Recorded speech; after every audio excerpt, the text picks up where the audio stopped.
தேமுதிகவுடன் சுமூகமான பேச்சுவார்த்தை நடைபெற்று வருவதாக துணை முதலமைச்சரும் அதிமுக ஒருங்கிணைப்பாளருமான ஓ பன்னீர்செல்வம் தெரிவித்துள்ளார். மக்களவைத் தேர்தல் நெருங்கிவிட்ட நிலையில் அரசியல் கட்சிகள் கூட்டணி, தொகுதி பங்கீடு என பரபரப்பாக செயல்பட்டு வருகின்றன. தேமுதிகவை பொறுத்தவரை இந்த தேர்தலில் யாருடன் கூட்டணி என்பதில் தொடர்ந்து இழுபறி நீடித்து வருகிறது. இந்நிலையில் சென்னையில் பல்வேறு நிகழ்ச்சிகளில் கலந்து கொண்ட பின்னர் நட்சத்திர விடுதியில் தங்கியிருந்த மத்திய அமைச்சர் பியூஷ் கோயலை தேமுதிக துணை செயலாளர் சுதீஷ் சந்தித்து பேசினார். அப்போது கூட்டணி விவகாரம் குறித்து இருவரும் ஆலோசனை நடத்தியதாக கூறப்படுகிறது. இதனிடையே நேற்று தேர்தலுக்கான விருப்பமனு விநியோகத்தை தொடங்கி வைத்த பின் செய்தியாளர்களிடம் பேசிய தேமுதிக பொருளாளர் பிரேமலதா தமிழகத்தில் 3வது அணி அமைய வாய்ப்பில்லை என தெரிவித்தார். மேலும் விஜயகாந்துடன் ஸ்டாலின் சந்தித்த போது அரசியல் பேசப்பட்டதாகவும் அவர் கூறினார். அரசியலுக்கு அப்பாற்பட்டு நல்ல நட்போடு இருந்தவங்க தான் திமுகவை பொறுத்த வரைக்கும். அவர் மரியாதை நிமித்தமா கேப்டனை சந்திச்சிருக்காரு. அதற்கு எங்களுடைய நன்றிகளை தெரிவிச்சுக்கிறோம். ஆனால் 2 தலைவர்கள் சந்திச்சிருக்காங்க. அதில் வெறும் உடல் நலம் விசாரிக்கிறது மட்டும் இருக்காது அப்படிங்கிறது ஒட்டுமொத்த உலகத்துக்கு தெரியும்.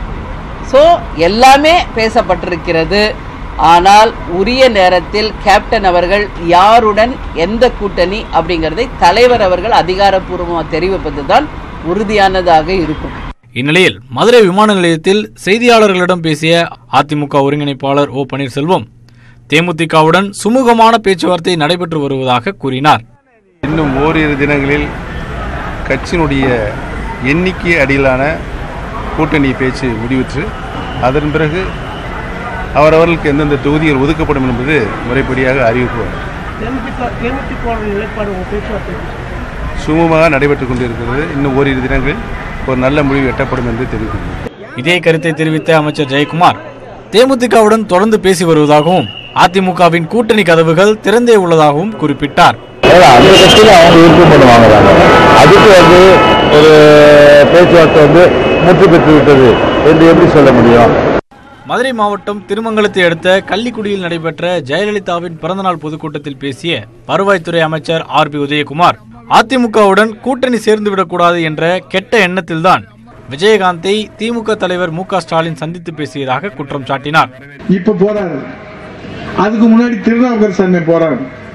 எங்க அண்ணன் விஜயகாந்துக்கு தெரியுமில்ல, நீங்க எதுக்காக வந்தீங்க, எந்த நோக்கத்துக்காக வந்தீங்க, என்ன சூட்சமத்துக்காக வந்தீங்க, எந்த சூதுக்காக வந்தீங்க, எந்த சூழ்ச்சிக்காக வந்தீங்க. அவரு அமெரிக்கால இருந்து 4 நாள் 5 நாள் ஆச்சு. ஒரு வயல எட்டி பார்க்கல. இங்க கூட்டணி அண்ணா திராவிட முன்னேற்ற கழகத்தோட சேர்ந்துடக்கூடாது. எவ்வளவு நல்ல எண்ணம் பாருங்க. திமுக, அதிமுக என இரு தரப்பு கட்சிகளும் பேச்சுவார்த்தை நடத்துவதாக வெளிவரும் தகவலால் தேமுதிக யாருடன் இணைந்து தேர்தலை சந்திக்கும் என்பதில் அக்கட்சியினரிடையே குழப்பம் நீடித்து வருகிறது.